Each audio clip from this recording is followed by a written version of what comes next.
ሲባል ጠላት ይደነግጣል። እስቲ በደንብ ደሙን ነው በለው። ኢየሱስ ጌታ። ሰይጣን የሚፈራው ነገር ምንድነው ብትሉ ደም። የማንን ደም? የኢየሱስን ደም ይፈራል። በኢየሱስ ደም ፊት ላይ ሰይጣን መቆም አይችልም። የእግዚአብሔር ስም ይባረክ። ሁለተኛው ኢየሱስ ያቀረበው መስዋዕት ደሙን ነው ያፈሰሰው። ክብር ለጌታ ይሁን። ዕብራውያን 9:24 ላይ ያለው አነባለሁ። ክርስቶስ በእጅ ወደ ተሰራች የእውነተኛይቱ ምሳሌ ወደምትሆን ቅድስት አልገባምና፣ ነገር ግን በእግዚአብሔር ፊት ስለኛ አሁን ይታይ ዘንድ ወደ እርሷ ወደ ሰማይ ገባ ይላል። ማን? ኢየሱስ። ዕብራውያን 9:24 ላይ እዚህ ቦታ ላይ የምናገረው መቅደስ የቱ ነው ብትሉ የእግዚአብሔር ሰማይ ምሳሌን ነው መጽሐፍ ቅዱስ የምናገረው። ነገር ግን ምድር ላይ ወዳለችው መቅደስ ወይንም ቅድስት ኢየሱስ አልገባም። የገቡት አሉ። ሙሴን ብትመለከቱ ወደ ቤተ መቅደስ የሕዝቡን ኃጢአት ይዞ ገብቷል። መካከለኛ ሆኖ ማለት ነው። አሮንን ብትመለከቱ ስለ ራሱ ኃጢአትና ስለ ሕዝቡ ኃጢአት መስዋዕት ይዞ ወደ ቤተ መቅደስ ገብቷል። ሊቀ ካህናትን ብትመለከቱ ስለ ራሳቸው ኃጢአትና ስለ ሕዝቡ ኃጢአት ወደ ቤተ መቅደስ ኮርማ ይዞ ፍየል ይዞ በግ ይዞ ምን ይዞ ገብቷሉ። ስለኛ ኃጢአት ኢየሱስ ክርስቶስ የገባው የት ነው ብትሉ ወደ እግዚአብሔር ፊት ነው። ወደ እግዚአብሔር ቤት ገባ። የጌታ ስም የተባረከ ይሁን። ክብር ለኢየሱስ ይሁን። አሜን አትሉ? ስለኛ በእግዚአብሔር ፊት የቆመው ማን ነው ብትሉ ኢየሱስ ነው። ኢየሱስ ወደ ቤተ መቅደስ አይደለም የገባው። ኢየሱስ ክርስቶስ ቀጥታ በእግዚአብሔር ፊት ላይ ይሆ ስለ ልጆቼ ኃጢአት ደሜን እያፈሰስኩ ነኝ ብሎ በአብ ፊት ቆመ። ስለዚህ እኔንና እናንተን እግዚአብሔር የሚያየን በክርስቶስ ነው። አሜን። አንተ በእግዚአብሔር ፊት ላይ የምትታየው፣ አንቺ በእግዚአብሔር ፊት ላይ የምትታይ በለበሹ ብትቶ አይደለም፣ ባለሹ በምድራዊ ኑሮ አይደለም፣ በተማርከውም ዶክመንትም አይደለም፣ ዶክተሮትም አይደለም። እግዚአብሔር አንተን የሚያውቀው በኢየሱስ ነው። ኧረ እስቲ የሰማችሁ አሜን። ኢየሱስን ባየ ልክ እኔን ያያል እግዚአብሔር። ኢየሱስን ባየ ልክ እናንተን እግዚአብሔር ያያል። በዚህ ምድር ላይ በዚህ ምድር ነገር ጎደሎነት ሊኖር ይችላል፣ ጥያቄ ሊኖር ይችላል፣ ዝግበል ሊኖር ይችላል፣ ያጣችሁት ነገር ይችላል። እግዚአብሔር ግን እናንተንና እኔን በክርስቶስ ሙሉዋን አድርጎ ያያል። ይሄ ቃል ትልቅ ቃል። ጫማ ለጎደለ፣ ሱሪ ለጎደለ ሰው፣ ጤንነት ለጎደለ ሰው፣ ቤት ለጎደለ፣ ኑሮ ትዳር ለጎደለ ሰው ይሄ መልእክት ነው። ሰው ነው ያንቺን ጎደሎ የሚቆጥረው። ሰው ነው ያንተን ጎደሎ የሚቆጥረው። ሰው ነው የኔን ጎደሎ የሚቆጥረው። እግዚአብሔር ግን በክርስቶስ እኔን ሙሉ ሰው ሙሉ ሰው። አትከራከሩ ከራሳችሁ ጋር። እናንተ እኮ እኔና እናንተ በእግዚአብሔር ፊት ሙሉ ነን። እንዲህ ስትሉ አቤት ይደነግጣል ሰይጣን። እዚህ ጋር ስትመጡ ሲከስ ነበረው። ሰኞ ትሄዳለህ 8 ሰዓት፣ ሐሙስ ትሄዳለህ 8 ሰዓት፣ ቤተ ክርስቲያን በየእሁዱ ትሄዳለህ፣ የት ትሄዳለህ፣ ትጸልያለህ፣ ባዶ ሆነ ለሚል ዛሬ መልስ፣ ዛሬ መልስ፣ ዛሬ መልስ። በእግዚአብሔር ፊት አንተ አንቺ እኔ ሙሉ ነን።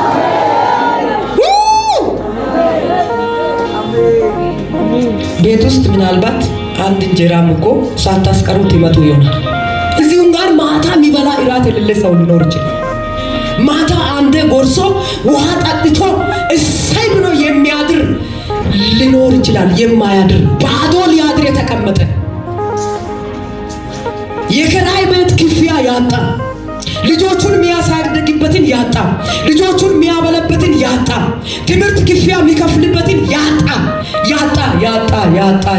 ያጣ አንድ ሰው ይኖራል። ነገር ግን አንቺ እኔ በክርስቶስ ፊት ሙሉ ነን። አታውጁ። እስቲ እኔ ሙሉ ነኝ በሉ። እስቲ እኔ ሙሉ ነኝ በሉ። ሰው እኮ ነው የሚቆጥረው። ለአንተ የሌለውን ነገር ይቆጥራል። ይሄም የለም፣ ይሄ ቤት የለውም፣ ጤና የለውም፣ ሚስት የለችም፣ ልጆች የለውም፣ ደሞዝ የለውም፣ ይቆጥራል ሰው። አንተ ግን በክርስቶስ በእግዚአብሔር ፊት በየቀኑ በየወሩ ትፈርማለህ። አታምንማ? በየወሩ ምን ትሆናለህ? ትፈርማለህ። እስቲ እኔ በሉ። በእምነት አውጁ። እኔ ባለፈው ሐሙስ ቀን እዚህ ፈርሜ ሄጄ ተቀበልኩ። ፈርሙ አለ ወንድማችን ነቢይ ተገኝ። ፈርሙ፣ ቶሎ ብላችሁ ፈርሙ አለ። እኔ ውስጥ በሳቱ በጥያቄ ውስጥ ነበርኩ፣ ግን ፈረምኩ። በኋላ ተቀበልኩ። ኢየሱስ ጌታ። እናንተ እኮ በእግዚአብሔር ፊት ሙሉ ናችሁ። እስቲ እኔ በሉ። በእግዚአብሔር ፊት በሉ። ሙሉ ነኝ በሉ። ሰዎች በሉ። በኔ ላይ በሉ። ጎደሎዬን በሉ። አንድ ሁለት እያሉ የሚቆጥሩት ማጣቴን የሚያወሩት ዝም ብሎ ነው። አላወቁም፣ አላዩም፣ አይናቸው ተይዞ ነው። እኔ ግን በሉ ሙሉ ነኝ በሉ። ሃሌሉያ! ኢየሱስ ጌታ። በክርስቶስ ፊት ሙሉ ነኝ። የጎደለ ነገር የለም። አንቺን አግብቼ ባዶ ሆንኩ እያለ ነው ባልሽ። አላወቅም፣ አይኑ ተይዞ አላየም። አንቺን አገቡ፣ ባዶነት መጣ ይላል አንዳንድ ባል። ባዶነት ግን የመጣው ከሱም ሊሆን ይችላል። እሱ ሚስቴ ብሎ ልጆቼ ብሎ ካልተጋ ባዶነት አይመጣም። እና በአባቷ ቤት ጠግባ ምን ቁርስ፣ ምሳ፣ እራት በደንብ የምትበላውን አምጥቶ በቤቱ ደግሞ ቁርስ አጥፍቶ ምሳ አጥፍቶ እራት ከልክሎ አንቺ ከመጣሽበት ሳልበላ እያደርኩ ነኝ ይላል። ሳልለብስ እየኖርኩ ነኝ ይላል። አልወለድኩም ይላል። ምክንያቱ እሱ ሊሆን ይችላል፣ አይታወቅም። እግዚአብሔር ለባዶነት ምክንያት እንዳንሆን ይጠብቀን። ክብር ለጌታ ይሁን። እናንተ ግን እንዲህ በሉ፣ እኔ ግን በሉ በክርስቶስ በሉ በእግዚአብሔር ፊት በሉ ሙሉ ነኝ በሉ። የጎደለብኝ ነገር የለም በሉ። ኦሜያ ሃሌሉያ። ከሰማ ዋሩማን ከበየነ በእንተኖ ማጨሴ ነምጣኖ አንቺን ካሙ በኋላ ወደዚህ የመጡ ይኖራል፣ ወይንም አንተን ካሙ በኋላ ቁጭ ብለው ለሶስት አራት ነው እሱ አግቢ እሱ እንትን በይ የምትሉት ምን አለው ብላ የመጣች እኮ እዚህ ትኖራለች። ወንዶች ብቻ እስቲ እኔ በእግዚአብሔር ፊት በሉ፣ በእግዚአብሔር አጀንዳ በሉ ሙሉ ነኝ በሉ። ሰምታችኋል እህቶች? ኢየሱስ ጌታ ነው። ኢየሱስ ያድናል። ወደዛ ለምን ግን እንደሚወስደኝ አላውቅም።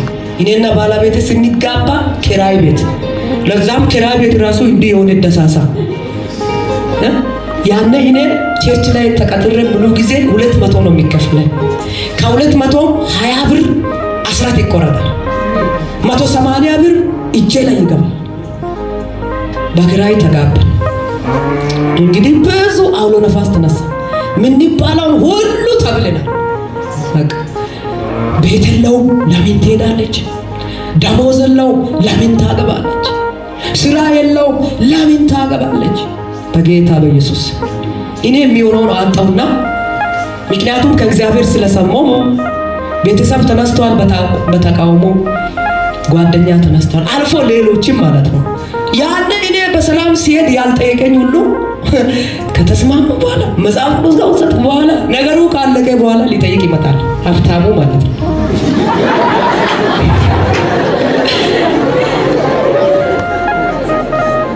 እኔ አሁን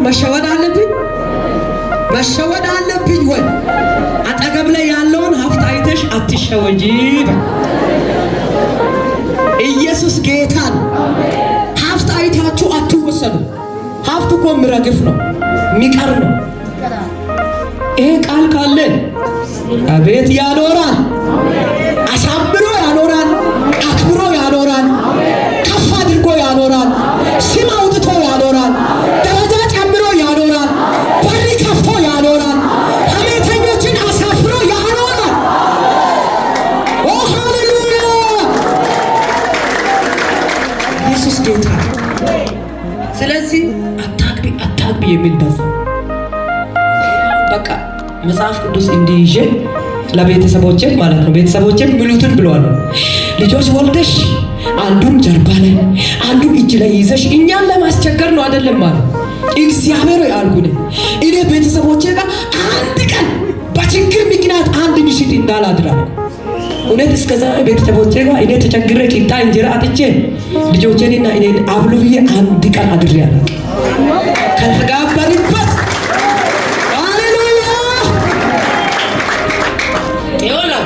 ወደ 12 ዓመት ይዘናል። 3 ልጆችን እግዚአብሔር ሰጥቶናል።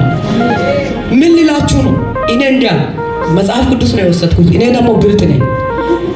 ምክንያቱም ቃል ገብቶ ሊሸውት ይችላል። የዘመኑ ወንድ አይታወቅም አልኩና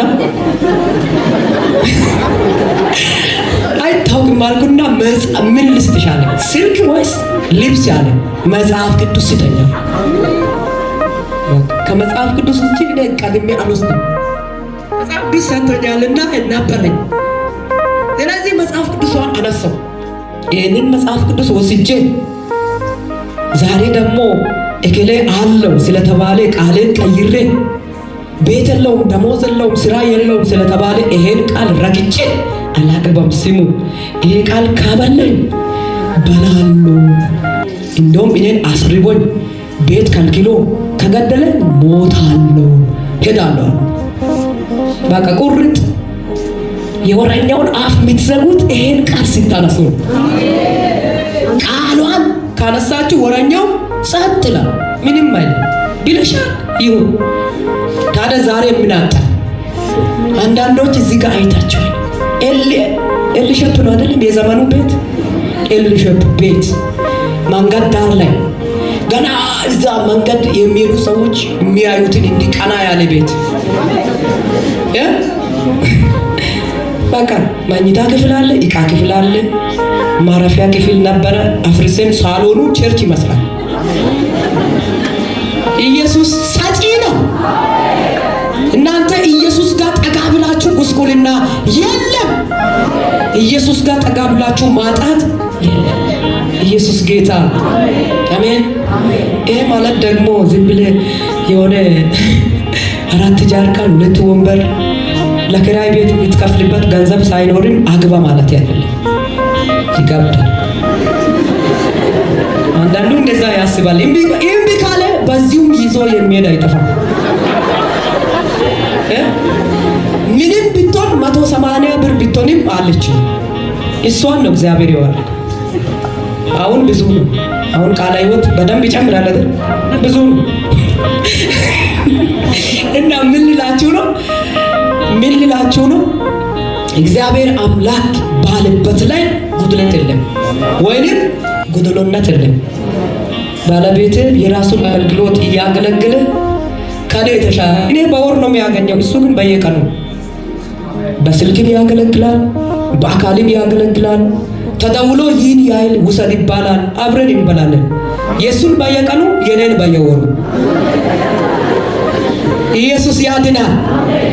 ታዲያ እግዚአብሔር ምን አሳጣም? ቤት አላሳጣም፣ ምን አላሳጣም። እንጀራ እስከሚተርፍ እየበላ። ክብር ለጌታ ይሁን። አሜን።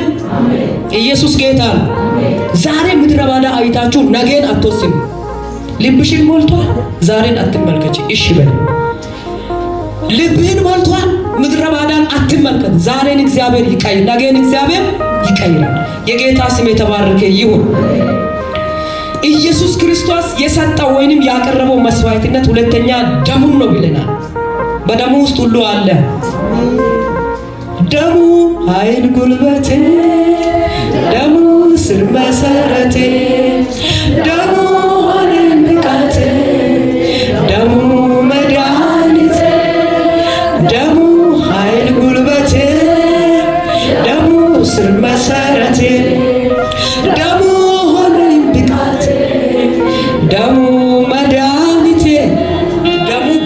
ተስፋችን ነው። ደሙ መድኃኒታችን ነው። ደሙ ኃይላችን ነው። ደሙ ጉልበታችን ነው። ደሙ ከኃጢአት የታጠብንበት የነጸንበት ነው ደሙ። ክብር ለጌታ ይሁን። የእግዚአብሔር ስም የተባረከው። ኢየሱስ ያድናል። ከዚህ በኋላ ያለውን ልፍጠር። ጌታ ይባረክ። ዘሌዋውያን 16:6 ላይ ያለውን አንድ ሰው ካነበበ በኋላ ከኛ የሚጠበቁ ነገሮችን አይተን እንጨርሳለን። በዘሌዋውያን መጽሐፍ ምዕራፍ 16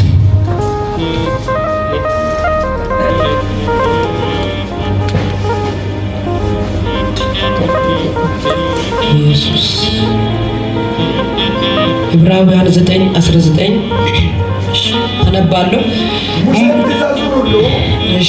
እንደ ሕጉ ለሕዝቡ ሁሉ ከተናገረ በኋላ የጥጆችንና የፍየሎችን ደም ከዋና ከቀይ የበግ ጠጉር ከሂሶጵም ጋር ይዞ እግዚአብሔር ያዘዛቸውን የኪዳኑን ደም ይህ ነው ብሎ በመጽሐፍና በሕዝቡ ሁሉ ላይ ረጨው። ጌታ ይባርክ።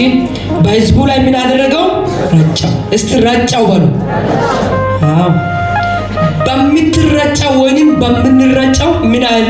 አሁን ለምሳሌ ሃይላንድ ላይ ውሃ ጨምራችሁ በቀዳዳዋ ላይ እንዲህ ብትረጩ ቆሻሻን ያነጻል? አያነጻም። ግን ኢየሱስ ክርስቶስ ምን አደረገው? ደሙን አፈሰሰው። ሙሉ በሙሉ ታጥበን እንድንነጻ ማለት ነው። የጌታ ስም የተባረከ ይሁን። ስለዚህ ክርስቶስ ራሱን ለሞት አሳልፎ በመስጣትና ደሙን አፍስሶ ከኃጢአታችን ካነጻን ከኛ ምን ይጠበቃል? ከኔና ከናንተ የሚጠበቁ 3 ነገሮችን አይተን እንጨርሳለን። ኢየሱስ ክርስቶስ ደሙን አፍስሶ ኢየሱስ ክርስቶስ ደግሞ ራሱን ለሞት አሳልፎ ሰጥቶ እኔንና እናንተን ከዘላለም ሞት፣ ከዘላለም ፍርድ፣ ከዘላለም ቅጣት፣ ከዘላለም ኮነኔ፣ ከዘላለም ሲኦል፣ ከዘላለም ጥፋት ካዳንን ያንን ህይወት ለመውረስ ምን ይጠበቃል ብትሉ የመጀመሪያው በቅድስና መኖር። በምን መኖር? በቅድስና መኖር። ቁጥር 10 ላይ ማየት ትችላላችሁ። ሁለተኛው ነገር ደግሞ ኤፌሶን 5:25-26 ማየት ትችላላችሁ። ክርስቶስ በወደደን ፍቅር ሌሎችን መውደድ አለብን። ሌሎችን መውደድ አለብን በሉ።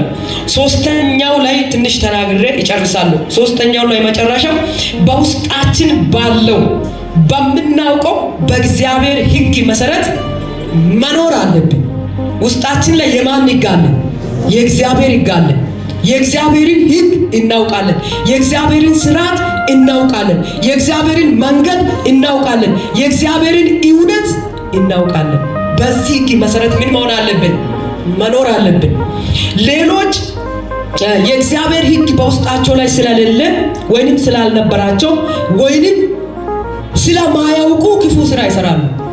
ሌሎች ማለት ነው፣ በውጪ ያሉ ማለት ነው። ስለማያውቁ የጌታን ሕግ የፈለጉትን ይሆናሉ ማለት ነው። በሌሎች ውስጥ ላይ ያለው የመንግስት ሕግ ነው፣ የፖለቲካ ሕግ ነው፣ የዲፕሎማ፣ የዲግሪ፣ የማስተርስ፣ የዶክተሬት ሕግ ነው፣ የሌላም ሕግ ነው። በእኔና በእናንተ ውስጥ ያለው ግን የማን ሕግ ነው? እስቲ የሰማችሁ የእግዚአብሔር ሕግ ነው በሏ። የእግዚአብሔር ስርዓት ነው በሏ። በዛም መሰረት መኖር አለብን። ከኛ የሚጠበቀው ምንድነው? ያ ነው። የእግዚአብሔር ስም የተባረከ ይሁን። ክብር ለጌታ ይሁን። በውስጣችን ባለው በእግዚአብሔር ሕግ መሰረት ከተመላለስን በሐሰት አንመሰክርም፣ አንዋሽም፣ ባልንጀራውን አንጎዳም፣ አናማ፣ ለሌላው ጉድጓድ አንቆፍርም፣ የሌላውን ቦታ ለራሳችን አናደርግም። የእግዚአብሔር ሕግ በውስጣችን ካለ ማለት ነው። ምናልባት የእግዚአብሔር ሕግ በውስጣችሁ እያለ ክፉ የምትሰሩና የምንሰራ ሰዎች ካለን ሕጉ በውስጣችን አልተቀመጠም ማለት ነው። እግዚአብሔር ይርዳል።